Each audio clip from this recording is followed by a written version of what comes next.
વિશ્વના રાજકારણ અને યુદ્ધના મેદાનમાંથી એક પછી એક મોટા અને ચોંકાવનારા સમાચારો સામે આવી રહ્યા છે, જેની સીધી કે આડકતરી અસર આવનારા દિવસોમાં વૈશ્વિક અર્થતંત્ર અને ભારતની આર્થિક સ્થિતિ પર પણ પડી શકે છે. આજે આપણે વિદેશી મીડિયા અને આંતરરાષ્ટ્રીય ન્યૂઝ એજન્સીઓ દ્વારા જાહેર કરવામાં આવેલા તાજા રિપોર્ટનું વિશ્લેષણ વિગતવાર કરીશું.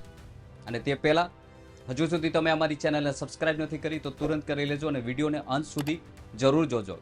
આ ચેનલ પર તમને જીઓપોલિટિકલ એટલે કે ઈરાન, અમેરિકા, યુક્રેન અને રશિયા સાથે જોડાયેલા મહત્વપૂર્ણ અપડેટ અને ભારતના રાજનીતિના ટ્રેડિંગ મુદ્દાઓ પર સાચી અને સચોટ માહિતી પ્રોવાઈડ કરવામાં આવે છે. સૌથી પહેલા વાત કરીએ વિશ્વના ઉર્જા ક્ષેત્રે ઊભા થયેલા એક મોટા સમાચારની, જે સીધા કાચા તેલ એટલે કે ક્રૂડ ઓઇલના પુરવઠા સાથે જોડાયેલા છે. વૈશ્વિક આંકડાઓ અને શિપિંગ ડેટા પર નજર નાખીએ તો મિત્રો, જે ખૂબ જ જાણીતી કંપની છે આંતરરાષ્ટ્રીય રિસર્ચ એજન્સી કેમ્પલના તાજેતરના જે રિપોર્ટ સામે આવ્યા છે તેના અનુસાર ભારત તરફ આવતા રશિયન કાચા તેલનો જથ્થો ટૂંક સમયમાં જ એક નવો રેકોર્ડ બનાવી શકે છે. રિપોર્ટમાં દાવો કરવામાં આવ્યો છે કે ભારત દરરોજ 30 લાખ બેરલ રશિયન તેલની આયાત કરે છે. તેવો આંકડો પણ સામે આવ્યો છે. તમે વિચારતા હશો કે આટલો મોટો ઉછાળો અચાનક કેવી રીતે આવ્યો? તો તેની પાછળનું મુખ્ય કારણ આંતરરાષ્ટ્રીય દરિયાઈ માર્ગો પર સર્જાયેલો તણાવ માનવામાં આવી રહ્યો છે.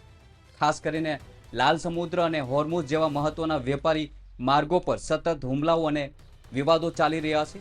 આ દરિયાઈ માર્ગો પર અશાંતિ હોવાના કારણે ભારતની તેલ રિફાઇનરો હવે મધ્ય પૂર્વના દેશોને બદલે રશિયન ક્રૂડ ઓઇલ પર વધુ નિર્ભર બની રહી છે. જો છેલ્લા કેટલાક મહિનાના અહેવાલો પર નજર કરીએ તો મિત્રો, ભારત દ્વારા રશિયા પાસેથી કરવામાં આવતી તેલની આયાત દરરોજ 10 લાખ બેરલથી સીધી વધીને હવે 26 લાખ બેરલ સુધી પહોંચી ગઈ છે. કેમ્પલ્સના એનાલિસ્ટિક્સનું માનવું છે કે જો દરિયાઈ માર્ગો પર આ જ રીતે વિવાદ ચાલુ રહેશે તો ભારતીય તેલ કંપનીઓ રશિયા પાસેથી આયાત હજુ પણ વધારી શકે તેવી પણ પૂરેપૂરી શક્યતાઓ છે. અને બીજી તરફ મધ્ય પૂર્વના યુદ્ધ ક્ષેત્રમાં ચીનની ભૂમિકાને લઈને પણ એક મોટો ખુલાસો સામે આવ્યો છે. છેલ્લા કેટલાય દિવસોથી આંતરરાષ્ટ્રીય મીડિયામાં એવા અહેવાલો વહેતા થયા હતા કે ચીન ઈરાને ખૂબ જ ટૂંક સમયમાં મોટા પ્રમાણમાં આધુનિક હથિયારો પૂરું પાડવાનું છે. દાવો એવા પણ કરવામાં આવ્યા છે કે ઈરાને આગામી થોડા અઠવાડિયામાં જ ચીન દ્વારા નિર્મિત 400 જેટલા ખભા પરથી છોડી શકાય તેવા એર ડિફેન્સ મિસાઇલ લોન્ચર મેળવ્યા છે અથવા તેમને પહોંચાડવામાં આવ્યા છે. પરંતુ આ અહેવાલો સામે આવ્યા બાદ ચીનના વિદેશ મંત્રાલયે તાત્કાલિક સામે આવીને આ તમામ વાતોને સખત શબ્દોમાં ફગાવી દીધી છે. ચીનના વિદેશ મંત્રાલયના પ્રવક્તા માવો નિંગે આ મામલે સત્તાવાર નિવેદન આપતા સ્પષ્ટ કરી દીધું છે કે આ અહેવાલો તદ્દન ખોટા છે, નિરાધાર અને વાસ્તવિકતાથી ખૂબ જ દૂર છે. માવો નિંગે વધુમાં ઉમેર્યું છે કે ચીને વિવિધ વૈશ્વિક મંચો પર પોતાનું વલણ હંમેશા સ્પષ્ટ રાખ્યું છે અને ચીન માત્ર શાંતિ સ્થાપવા તથા યુદ્ધનો અંત લાવવામાં સક્ષમ અને તેના પક્ષમાં જ કામ કરે છે. આ સાથે જ દક્ષિણ ચીન સાગરમાં ચીની યુદ્ધ જહાજ નજીક અમેરિકી ડ્રોન બોટના પહોંચવાના અંગે પણ ચીની વિદેશ મંત્રાલયે પોતાની પ્રતિક્રિયા આપી છે.